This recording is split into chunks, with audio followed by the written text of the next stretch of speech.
माननीय मुख्यमंत्री जी यशवंत सिंह जी, सम्मानीय मंच और भाइयों, देखिए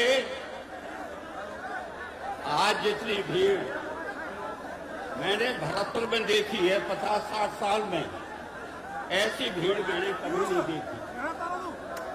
लखनऊ में देखी है, दिल्ली में देखी है, बम्बई में देखी है, लेकिन भरतपुर में जिस तरह की भीड़ आज मैंने देखी है विधानसभा के चुनाव में, ऐसे मैंने कभी नहीं देखी। अब ये मैंने अभी मुख्यमंत्री जी से कहा था, अब वो शायद सुन लें। उनने इतनी घोषणा की है, इतनी घोषणा कि शायद उन्हें भी याद नहीं है कि उन्होंने कितनी घोषणा की है।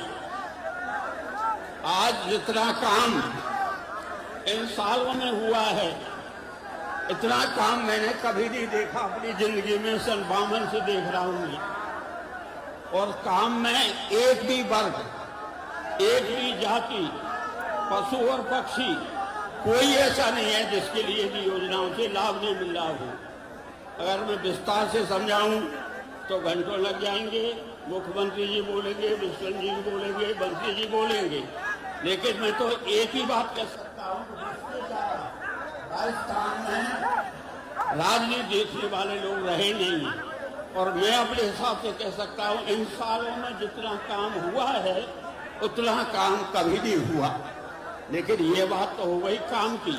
अब सवाल ये है कि ये काम आगे और कैसे बढ़े, और आगे जब बढ़ेगा जब सरकार दोबारा आएगी।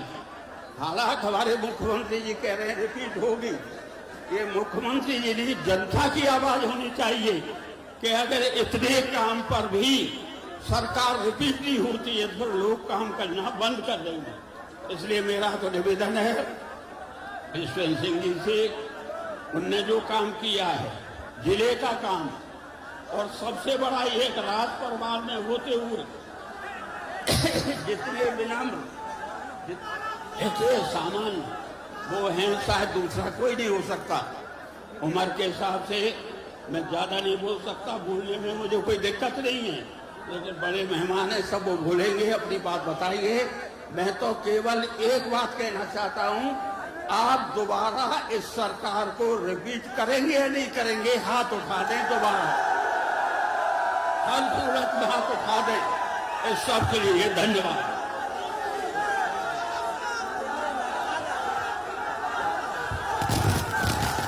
अब आपके बीच हमेशा की तरह हमारे पड़ोसी जिले के अलवर महाराजा भंवर जितेंद्र सिंह जी, जो हमें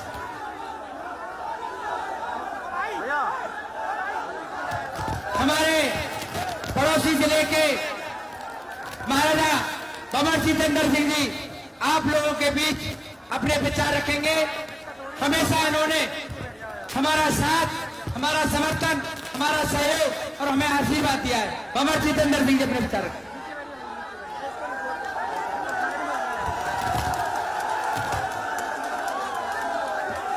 राजस्थान के ओजस्वी मुख्यमंत्री आदरणीय श्री अशोक गहलोत जी साहब, हमारे बहुत ही लोकप्रिय प्रत्याशी आपके अपने महाराज साहब, मंच पर विराजमान हमारे राजस्थान सरकार में मंत्री सुभाष गर्ग साहब, पंडित जी रामकिशन जी साहब, वाजिद अली जी, मंच पर विराजमान सभी सम्मान्य नेतागण। अभी बात चल रही थी कि पड़ोसी जिले में अलवर और भरतपुर में कोई फर्क नहीं है। अलवर और भरतपुर एक ही जिले की बात है, इसमें कोई फर्क की बात नहीं है। और आज से नहीं, हजारों साल से मेरे नौजवान साथियों, अलवर भरतपुर का एक पारिवारिक रिश्ता रहा है, और वो पारिवारिक रिश्ता हजारों साल आगे रहा है और हजारों साल आगे भी रहेगा। आज आप सबों के बीच में आकर एक बार फिर बहुत खुशी हो रही है। ये चुनाव कोई सिर्फ विश्वेंद्र सिंह जी का नहीं है अकेले का, ये आपका मान और सम्मान का चुनाव है, आपका शान का चुनाव है, आपका खून, आपका परिवार चुनाव लड़ रहा है।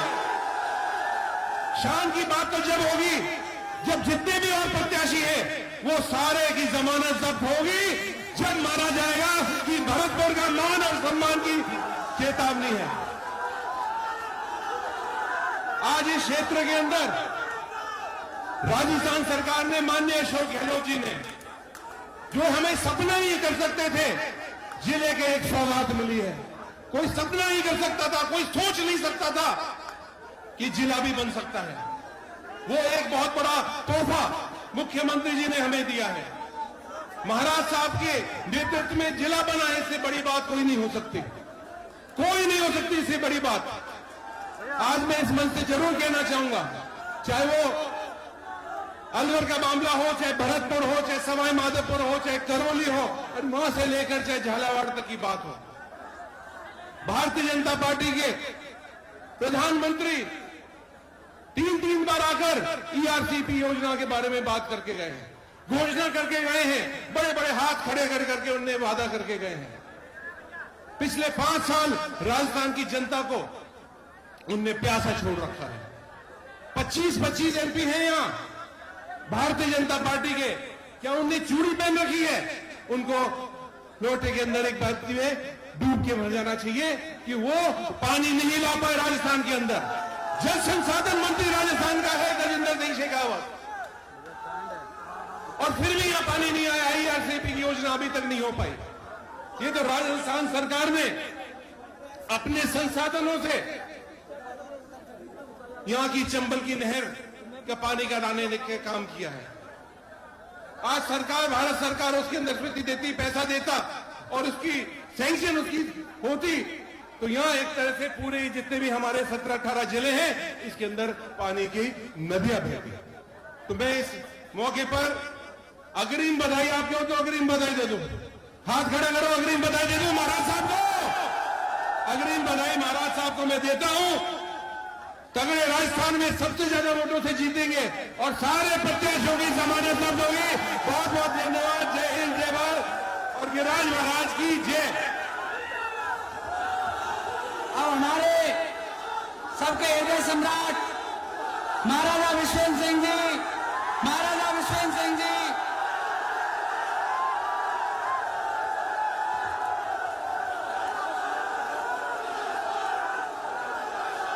अब जरा शांतिपूर्वक सुन लो, सुन लो।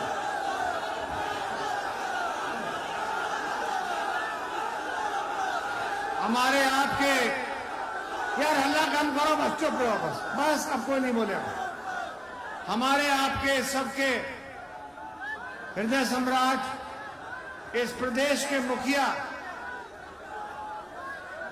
और मुख्यमंत्री माननीय अशोक गहलोत साहब, उपस्थित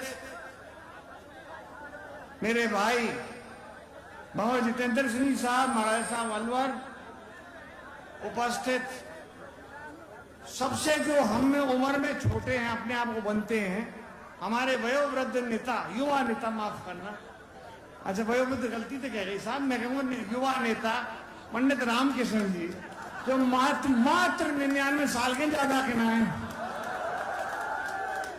मेरे भाई सुभाष गर्ग साहब राज्य मंत्री, भाई वाजिब अली जी एमएलए साहब, सम्मानित मंच, दूर दराज से पधारे सभी सरदारी, माता बहनों, युवा साथियों और बच्चों, देखिए आप सब मुख्यमंत्री जी को भी सुनने आए हैं, मुझे रोज सुनते हैं, लेकिन जैसा मैंने कहा, अभी माननीय भंवर साहब ने भी कहा, उससे पहले हमारे बुजुर्ग पंडित जी ने भी कहा कि जो इस सरकार ने काम किए हैं, वो किसी सरकार ने, पंडित जी खुद रहे हैं, सन 52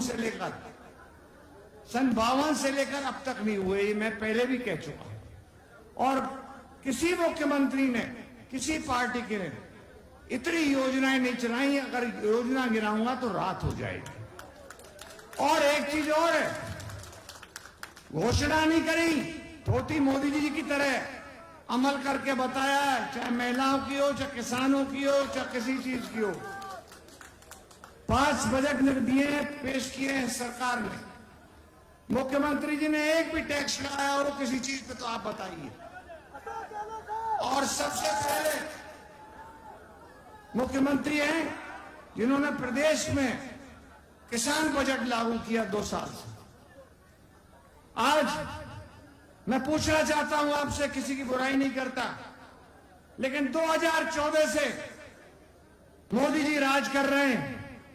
2 वायदे किए थे उन्होंने, अरबों खरबों काला धन लेकर के आऊंगा और 15-15 लाख रुपए बांटूंगा हर एक के अकाउंट में। किसी के पहुंचे हो तो हाथ खड़ा करके करते। दूसरी बात कही थी, युवाओं को 2 करोड़ नौकरी दूंगा। किसी को मिली नौकरी? तो मेरा तो आज सबसे पहले धन्यवाद तो जनता का हमेशा है ही आशीर्वाद।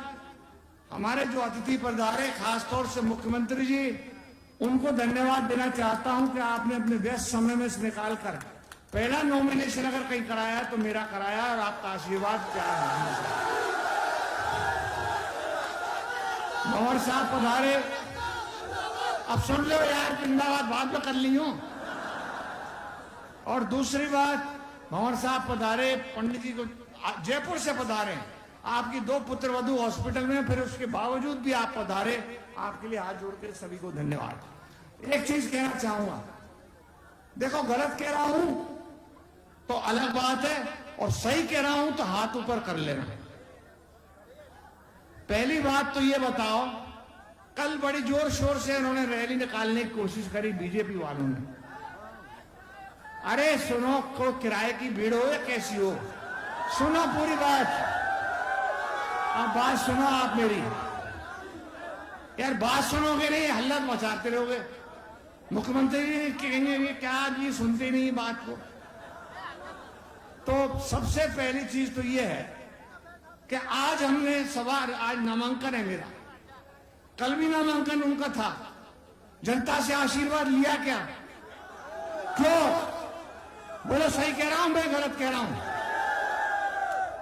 और अंत में जनता का आशीर्वाद लेना चाहिए था, जनता से अपील करनी चाहिए थी। जैसे मैं आज अपील कर रहा हूं कि अगर आप गहलोत साहब को मुख्यमंत्री देखना चाहते हैं, अपना विकास चाहते हैं, तो आप मुझ पर अपना आशीर्वाद दें। आपका हमेशा। अब एक काम करो, सुनो, गहलोत साहब को दोबारा वापस लाओगे और मुझे आप जिताओगे। अब ये जरा फोटो वाले घुमाल हैं, जनता का फोटो कभी नहीं आते हैं गरीबों का, हमारा रोज खिंचता है हर 5वें दिन। खैर पल्ली तरफ कर लो, मीडिया वाले हाथ खड़े कर दो, फोटो आ जाए सबकी। राम राम साहब, राम राम साहब। अब मैं माननीय मुख्यमंत्री जी से आग्रह करूंगा, निवेदन करूंगा, प्रार्थना करूंगा कि वो अपना उद्बोधन है।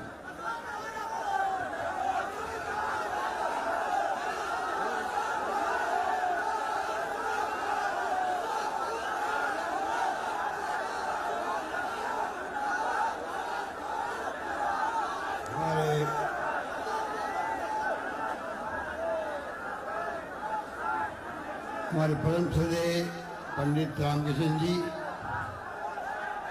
हमारे साथी एआईसीसी के मंत्री सचिव भंवर जितेंद्र सिंह जी, आपके लोकप्रिय कांग्रेस के प्रत्याशी हमारे साथी विश्वेंद्र सिंह जी, हमारे राज्य मंत्री सुभाष गर्ग जी, हमारे नौजवान साथी वाजिद अली जी, नगर से प्रत्याशी भी है, विधायक भी हैं, डॉक्टर पदम सिंह जी, निर्भय लाल यादव साहब, दिनेश सुपा जी, श्रीमती लता खंडेलवाल जी, श्रीमती शिखा प्रदीप प्रधान साहिबा, श्रीमती कविता फौजदार, निरंजन जी चेयरमैन डी, राजीव अग्रवाल चेयरमैन कुमेर, अभिजीत सिंह जी मेयर बलपुर, योगेश मिश्रा जी जो हमारे अलवर जिले के अध्यक्ष हैं, यहाँ पधारे हैं, उपस्थित तमाम बड़ी संख्या पधारे हुए आप बुजुर्गों, भाई और बहनों, नौजवान साथियों, मुझे याद है पिछली बार भी मैं आया था चुनाव में, आज ही के दिन आया था, जब भंवर साहब भी आए थे, मैं भी आया था, याद है कि नहीं आया? बताइए।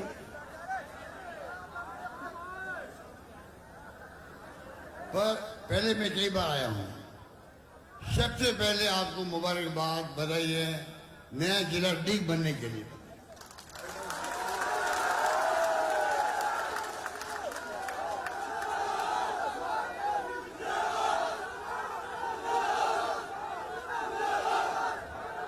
नया जिला जैसे भरतपुर बसा होगा तो भरतपुर का, अलवर का, जोधपुर का इस्तेमाल में मनाया जाता है।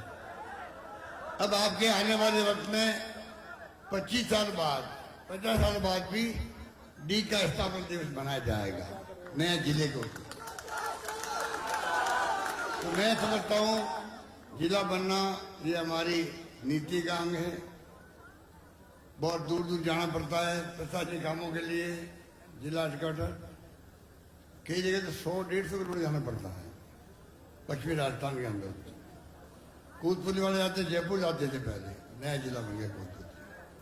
तो मैं कहना चाहूंगा आपको प्रशासनिक दृष्टिकोण से भी अब नए तहसील है, एसडीओ हेडक्वार्टर्स हैं, पुलिस मुख्यालय, जिला मुख्यालय, प्रशासनिक अधिकारियों का सब विभागों के वहाँ विभाग अध्यक्ष बैठेंगे वहाँ पर, और लोग आसानी हो जाएगी काम करने के लिए।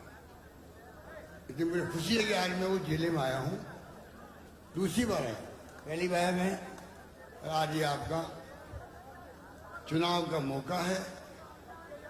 विष्णु सिंह जी के बारे में मैं क्या कहूँ आपको, आपका जो प्यार इनके प्रति है, स्नेह, विश्वास है, वो अद्भुत है, अद्भुत है। बहुत कम जगह देखने को मिलता है। मुझे देश में जाना पड़ता है कई जगह, हिंदुस्तान में, राजस्थान में। ये जो आपका रिश्ता राजा साहब से है, मेरे ख्याल से जो प्रेम का, भाईचारे का, स्नेह का, वो अद्भुत है। इसलिए मैंने कहा अद्भुत है। ये रिश्ता ऐसे काम नहीं होता है, आपका विश्वास इनके ऊपर है, इसलिए काम होता है। और इन्होंने आपके विश्वास को मजबूत किया। जो काम मुझसे मांगे राजा साहब ने, विष्णु सिंह जी ने, मैंने कभी मना इनको नहीं किया। मैंने कहा विष्णु सिंह जी आप मांगते मांग थक जाओगे, मैं देते देते नहीं थकूंगा इनको काम।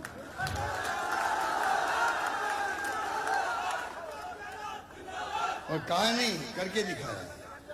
मुझे कहते घर है, अभी पंडित रामकृष्ण जी कह रहे थे 100 साल की उम्र वाले अगर मुझे आशीर्वाद दे रहे हैं कि मैंने अपनी जिंदगी में इतनी स्कीमें, इतने काम देखे नहीं, ये मेरा सौभाग्य है।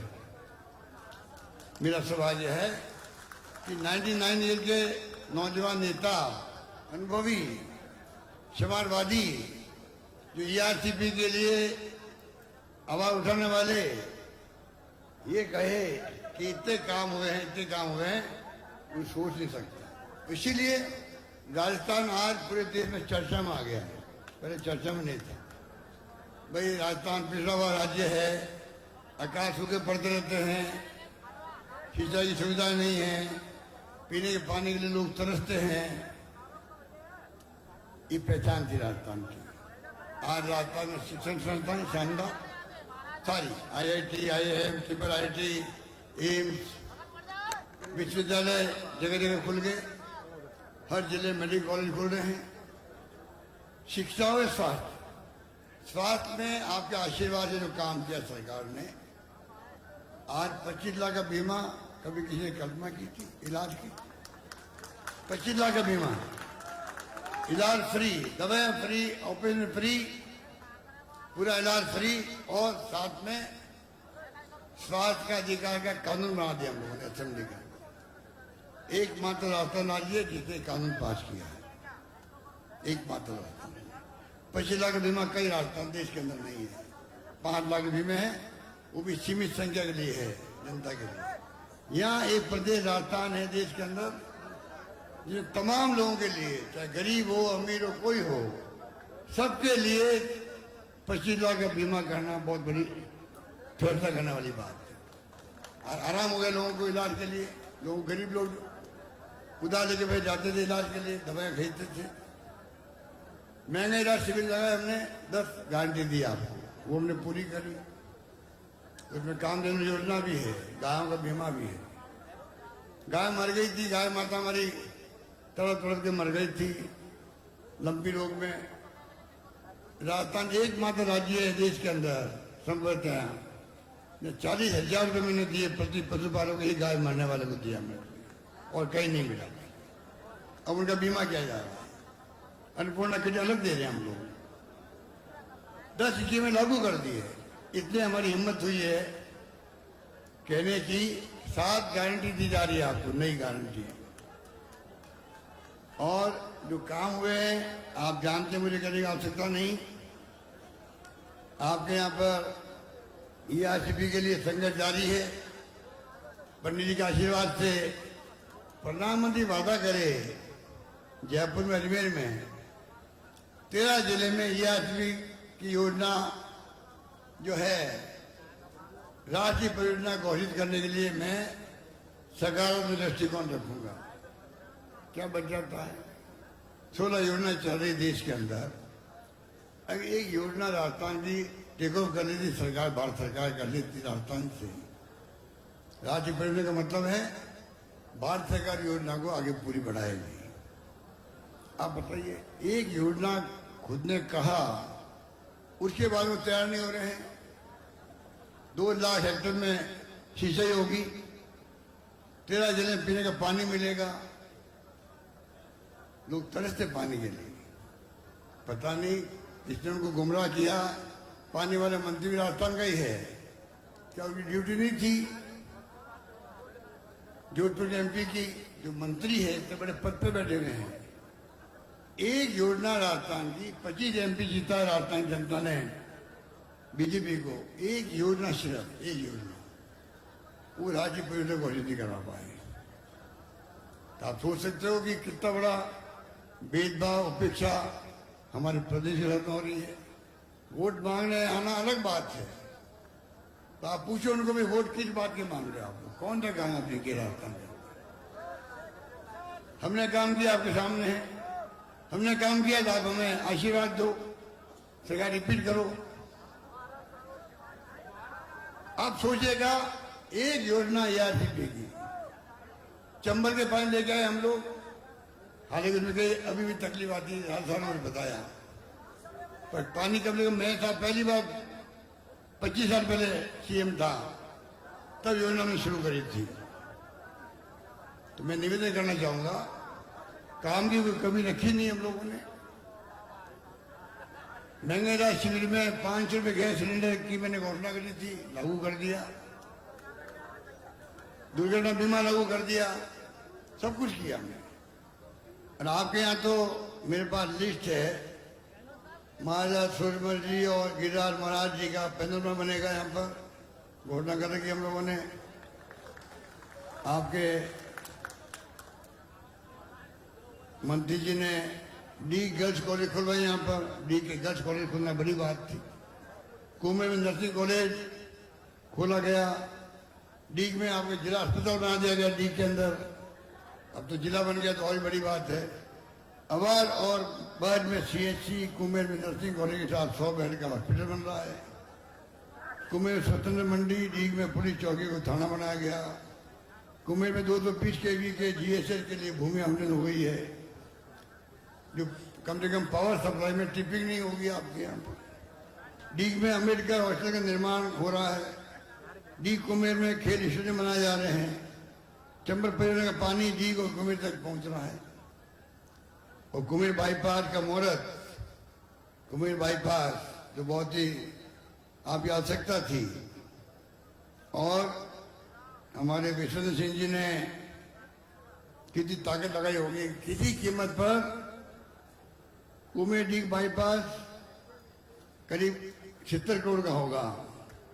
उनकी स्वीकृति जारी हो गई और विश्वनाथ सिंह जी ने उसका मुहूर्त भी लगा दिया, कर दिया है। तो आप सोच सकते हैं, काम भी कभी रखी नहीं।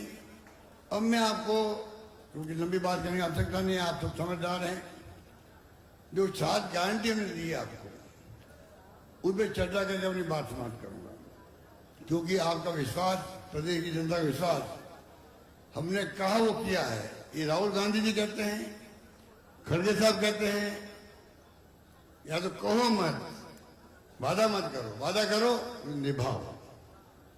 राहुल गांधी जी की यात्रा थी, भारत जोड़ो यात्रा, 4 मुद्दे थे: महंगाई, बेरोजगारी, आपस में प्रेम मोहब्बत भाईचारा, और गरीब अमीर के बीच में खाई नहीं बढ़नी चाहिए। हमारे पंडित जी बैठे हैं, जानते हैं, समाजवादी नेता रहे हैं। गरीब अमीर की खाई का मतलब क्या होता है, गरीब के हालात क्या होते हैं घर के अंदर, और अमीर की स्थिति क्या होती है। 4 मुद्दे बनाए राहुल जी ने, हमने चारों मुद्दों को अपनाया है। उसके आधार पर हमारी सरकार काम कर रही है, और तो और उसके आधार पर बजट पेश मैंने किया है। 3 लाख नौकरी लग रही है राजस्थान के अंदर। महंगे राष्ट्रीय लगा दिए हम लोगों ने। हमारे यहाँ पीस नॉन वायलेंस का विभाग खोल दिया हमने, शांति भाईचारे का विभाग राजस्थान के अंदर, एकमात्र राजस्थान राज्य देश के अंदर। और सोशल सिक्योरिटी, 1 करोड़ लोगों को, बुजुर्गों को पेंशन पहले 500 रुपये थी, 750 थी, मैंने 1000 रुपये कर दी पेंशन, 1000 रुपये मिनिमम पेंशन। और पति पत्नी हैं, 2000 प्रति माह आ रहे हैं उनके, 24,000 रुपये प्रति साल आ रहे हैं। और मैंने कहा विधवाओं को, निःसज्जनों को और बुजुर्गों को मिनिमम 1000 पेंशन। और एक और आदेश निकाल दिया है, आगे के लिए स्वतः ही बिना मांगे हुए 15% का इजाफा होता रहेगा, होता रहेगा, होता रहेगा। इसका मतलब है 1000 का 1500 होगा, 2000 होगा, 2500 होगा, बढ़ता जाएगा। और मैं तो प्रधानमंत्री ने मांग करी है, आप 4 कानून बनाए यूपीए गवर्नमेंट ने, जब भंवर साहब मंत्री थे केंद्र में, तब सूचना का अधिकार, शिक्षा का अधिकार, खाद्य सामग्री का अधिकार दिया गया और नरेगा दिया गया। मैं कह रहा हूँ गवर्नमेंट जो बैठी हुई आज दिल्ली के अंदर फासिस्ट गवर्नमेंट है, लोकतंत्र में यकीन नहीं है, संविधान की धज्जियां उड़ रही जो बाबा साहब अम्बेडकर ने बनाया था।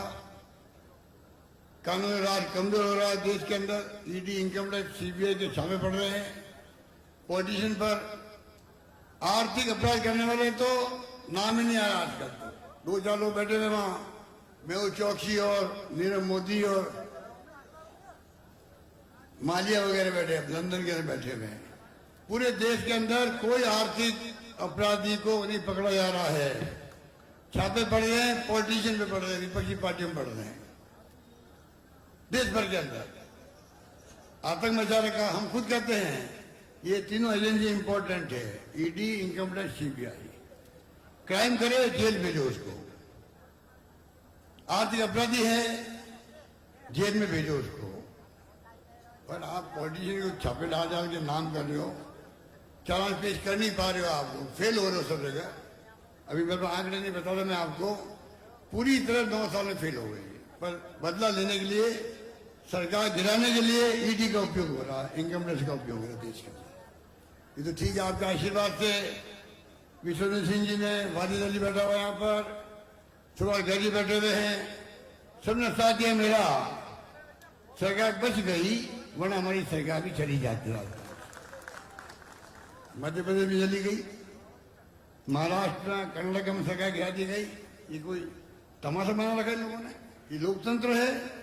आप चुनते हो सरकार को, अधिकार आपको है हटाने का। क्या सरकार, केंद्र सरकार को अधिकार है सरकार को गिराने का? क्या हो रहा है देश के अंदर, ये आपको हमको सोचना पड़ेगा। नहीं सोचेंगे तो आने वाली पीढ़ी भुगतेगी। अगर लोकतंत्र रहेगा ही नहीं, वोटों का राज है, तब गली से गरीब आदमी का मान सम्मान है। हम पैरों में हाथ लगाते हैं, आशीर्वाद मांगते हैं वोट लेने के लिए। ये व्यवस्था को खत्म करना चाहते हैं लोग, उसको समझना पड़ेगा। अब मैं कहना चाहूंगा, हमने एक और प्रयास किया है। हमने वादा किया है, गारंटी दी आपको, पहले 10 गारंटी दी थी, लागू हो गई। जनता में विश्वास जम गया। कांग्रेस सरकार कहती है वो होता है काम। अब हमने कहा गृह लक्ष्मी योजना लाए हम लोग, पढ़ा होगा आपने, गारंटी कार्ड जल्दी मिलने लगेंगे आपको। पंजीकरण शुरू हो गया है। ऑफलाइन ऑनलाइन कैंप लगेंगे विधानसभा क्षेत्रों के अंदर। गृह लक्ष्मी योजना में 10,000 रुपये परिवार की मुखिया महिला को दिया जाएगा 1 साल के अंदर। ये हमने गारंटी दी। दूसरी गारंटी है 500 रुपये गैस सिलेंडर। 500 रुपये गैस सिलेंडर जो मिलता था पहले उज्ज्वला योजना वालों को, दायरा बढ़ा दिया है। जितनी खाद्य सामग्री के अधिकार रखने वाले परिवार हैं 1 करोड़ 5 लाख उन तक 500 में गैस सिलेंडर उनको भी दिया जाएगा। दूसरी गारंटी ये है। तीसरी गारंटी है गोधन गारंटी। गोबर जो होता है गायों का भैंसों का, ये छत्तीसगढ़ में हुआ है, अच्छा काम हुआ है। हम गारंटी दे रहे हैं आपको। राजस्थान भर के पशुपालकों का, गाय पालकों का, भैंस पालकों का सबका गोबर खरीदा जाएगा, खाद बनेगा, उससे बायोमास बनेगा। गोधन योजना ला रहे हैं हम लोग। 2 रुपये किलो प्रति किलो गोबर खरीदेगी सरकार, खरीदेगी और आमदनी बढ़ाएगी, किसान की आमदनी बढ़ाएगी। फिर अभी हमने 5 रुपये प्रति लीटर दूध का हम दे रहे हैं पशुपालकों को, बोनस दे रहे हैं। आपको मालूम है 5 रुपये देने मात्र से देश के अंदर दूध उत्पादन में पहले यूपी था नंबर 1, अब राजस्थान नंबर 1 हो गया देश के अंदर दूध के उत्पादन के अंदर। ये स्थिति है। पशुपालकों को दिया प्रोत्साहन, गायों का और भैंसों का जानवरों का इलाज फ्री किया राजस्थान के अंदर। अब हम गोबर खरीदने का स्कीम लेके आ रहे हैं। गौ माता का गोबर हो या गोमूत्र हो, दवाओं का काम भी आता है। वो तमाम तरह का गोधन की योजना बना करके हम पेश करना आपके सामने। चौथी योजना हमारी है इंग्लिश पढ़ने वाले बच्चों के लिए, सबको इंग्लिश पढ़ाना। मैं खुद इंग्लिश के खिलाफ था मेरे बचपन के अंदर। क्या काम आएगी इंग्लिश हमारे। आज मैंने महसूस किया अंतर्राष्ट्रीय लैंग्वेज है। राजीव गांधी का सपना था, कंप्यूटर आ गए, इंटरनेट सेवाएं आ गई, मोबाइल फोन आ गए, दुनिया भर में जुड़ चुके हैं। अगर हमारे बच्चे इंग्लिश पढ़ जाएंगे तो संभावना बढ़ जाएगी दिल्ली, बंबई, लंदन, अमेरिका जाने की, आईटी क्षेत्र में काम करने की, आईटी एक्सपर्ट बनने की। इतना अच्छा प्रयोग रहा हमारा। हमारे शिक्षा मंत्री गोविंद डोटासरा जी थे, तब शुरू की हमने योजना। आज इतनी पॉपुलर हो रही है क्योंकि प्राइवेट में लगते 50,000 भी लगते थे, फ्री करी सरकार। आज 6 लाख बच्चे पढ़ते राजस्थान के अंदर। लॉटरी खोलनी पड़ती है एडमिशन के लिए। हम वादा कर रहे हैं जहां मांग होगी इंग्लिश स्कूल की, सब जगह गांव में, पंचायतों में स्कूल खोल दी जाएगी। हिंदी के साथ साथ हिंदी खोल दी जाएगी। ये वादा 14 कर रहे हैं। 5 का वादा कर रहे हैं जो 12वीं क्लास बच्चे पढ़ने वाले हैं, यहां भी खड़े होंगे। जैसे जाएंगे कॉलेज के अंदर और फर्स्ट ईयर में एडमिशन लेंगे, उन सबको जो सरकारी कॉलेज में जाएंगे उनको लैपटॉप, टैबलेट दिए जाएंगे, सबको लैपटॉप दिए जाएंगे। और छठी योजना हमारी है आपात। कभी ओलावृष्टि के अंदर कभी बिजली गिर जाती है, नुकसान बहुत ज्यादा होता है। सरकार के नॉर्म बहुत कम है पैसा देने के। हमने तय किया है सबका बीमा करवाएंगे। 15 लाख तक का नुकसान होगा, उसकी भरपाई हम करवाएंगे बीमा कंपनी से। प्रीमियम हम भरेंगे बीमा कंपनी को। 15 लाख का बीमा सबका होगा। ये गारंटी हमने जा रहे हैं आप लोग जान। और 7वीं गारंटी अंतिम वो है ओपीएस। ओपीएस कर्मचारियों के लिए मार्गदर्शक होने बहुत जरूरी थी। हमने लागू किया ओपीएस को। पूरे देश में तहलका मचा हुआ है। सरकार कांग्रेस की मंत्री है, हिमाचल में, छत्तीसगढ़ में, कर्नाटक में, वहां लागू हो रहा है। लागू कर नहीं रहे लोग, केंद्र सरकार नहीं कर रही है। हम उनको दबाव दे रहे हैं, आज नहीं तो कल लागू करना पड़ेगा। 35 साल की नौकरी करता कर्मचारी रिटायरमेंट में कम से कम वो तो हक रखता है घर चलाने के लिए। नई योजना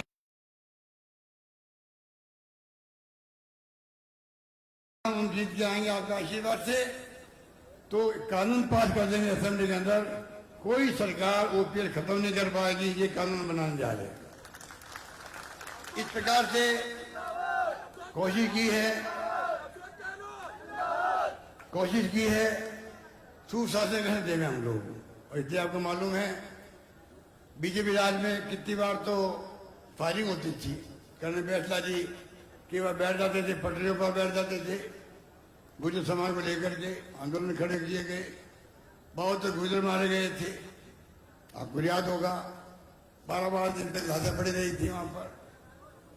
और मुझे कहते इस बात की संतोष है, मेरे वक्त में मैंने कर्नल साहब से बातचीत करके जारी रखी, डायलॉग रखा जारी, उसके कारण से 5 साल में मेरे वक्त में फायरिंग की बात छोड़ो, मैंने लाठीचार्ज तक नहीं होने दिया, लाठीचार्ज नहीं होने दिया राजस्थान के अंदर। शांति के साथ 5 साल निकले हमारे, और जो उनकी मांगे थी आरक्षण की वो हमने पूरी करी राजस्थान के अंदर। इसलिए मैं चाहूंगा जो आपने मांगा वो हमने दिया। और ये लोग अग्निवीर योजना लेके आए हैं, 4 साल की नौकरी। अब कल्पना कीजिए 18 साल की उम्र में भर्ती हो सेना में, 22 साल में घर बैठ जाओ, वो क्या करेगा जिंदगी भर? कोई सम्मान नहीं उसका आदमी का, नौजवान का। आपके यहाँ तो घर घर में गई शहीद हुए भरतपुर जिले में, अलवर में, शेखावटी के अंदर। अब बताइए 4 साल की योजना क्या है? बैठे अभी एक नौजवान मर गया सीमावर्ती क्षेत्र में, वो सम्मान जो मिलता सैनिक को वो थोड़ी मिल पाया उस बेचारे को। तो मैं कहना चाहूंगा उनकी नीतियां अलग ढंग की है। अभी कहा गया आज साहब ने, हमने किसानों के लिए अलग बजट पेश किया। हिंदुस्तान के अंदर पहला राज्य राजस्थान है जिसने किसानों का अलग बजट पेश करना। आप सोच सकते हो उससे कितना बड़ा फायदा हुआ। डबल कर दिया हमने, धनराशि डबल कर दी, 2000 यूनिट फ्री करिए किसानों के लिए भी करिए अलग से। खाद में, बीज में, दवाई में हम प्रायोरिटी रख रहे हैं उनकी। किसानों के लिए जो योजना बना रहे हैं, डीप इरिगेशन की हो चाहे वो फौरा खेती की हो, उसका अलग महत्व है। पानी की कमी है, कम पानी में ज्यादा ऊपर हो सकती है, वो कर रहे हैं हम लोग। नए जिले बना दिए हमने, आज 33 जिले थे, अब 50 जिले हो गए राजस्थान के अंदर, 50 जिले हो गए, 53 जिले हो गए, 3 और बढ़ा दिया। इतने मैं कहना चाहूंगा कृपा करके आप लोग इस बार जो है सरकार बदलती है, काम बंद हो जाते हैं। रिफाइनरी बंद हो गई पहले, जयपुर का मेट्रो बंद हो गया, बड़ी बड़ी योजना बंद हो गई। मैं आपको अंत में कहना चाहूंगा ये भ्रम फैला रहे हैं, झूठे आरोप लगाते हैं। गौ माता की सेवा भी हम कर रहे हैं। आप तो मथुरा के पार वाले लोग हो, मैं आपको क्या कहूं, गांव के लिए अलग से विभाग हमने बनाया। इनके वक्त में 5 साल में पिछली सरकार ने 500 करोड़ रुपए दिए गौशालाओं को। आपको मालूम है हमने कितने दिए इन 5 साल में? 3000 करोड़ रुपए दिए गौशालाओं को, दिए 3000 रुपए। नंदीशालाओं को अलग से दे रहे हम लोग। गांव की सेवा हम कर रहे हैं, गाय माता की हम सेवा कर रहे हैं, बदनाम वो करते हैं। तो मैं आपको अपील करना चाहूंगा, आप हमारे राजा साहब तो आपके अपने हैं। पिछली बार भी एक पूरे भरतपुर संभाग में भारी बहुमत से कांग्रेस जीती थी, इधर सरकार बनी। इस बार सरकार बनाना है अगर आपको, तो आपको वही माहौल बनाना पड़ेगा भरतपुर जिले के लिए भी, पूरे समाज में, तब जाकर के सरकार बनेगी। चाहे आपके ये बैठे हमारे सुभाष गर्ग जी बैठे हैं, आपके भैरनाथ जाटव है, मंत्री जी हमारे बैर से, बयाना से अमर सिंह जाटव है, ददवई से जोगेंद्र अवाना है, विश्वनाथ सिंह वाजिद अली जी तो आपके अपने हैं पड़ोस के अंदर, बहुत नौजवान साथी है, प्रॉमिसिंग लीडर है राजस्थान का। तमाम लोगों को, और आजकल में जो सीटें बाकी है वो भी डिक्लेयर हो जाएगी। मैं उम्मीद करता हूं कि आप सबका आशीर्वाद, आपका सहयोग मिलेगा और सरकार आपका विश्वास होगा, आशीर्वाद होगा। जनता माई बाप होती है लोकतंत्र के अंदर। अगर आपने हमें मौका दिया तो मैं आपको इतना वादा करता हूं, शायद गारंटी और महंगे रातों ने जो रात दिया आपको, हम और मजबूत करेंगे स्कीमों को। इतना कहकर मैं अपनी बात समाप्त करता हूँ। धन्यवाद। जय हिंद।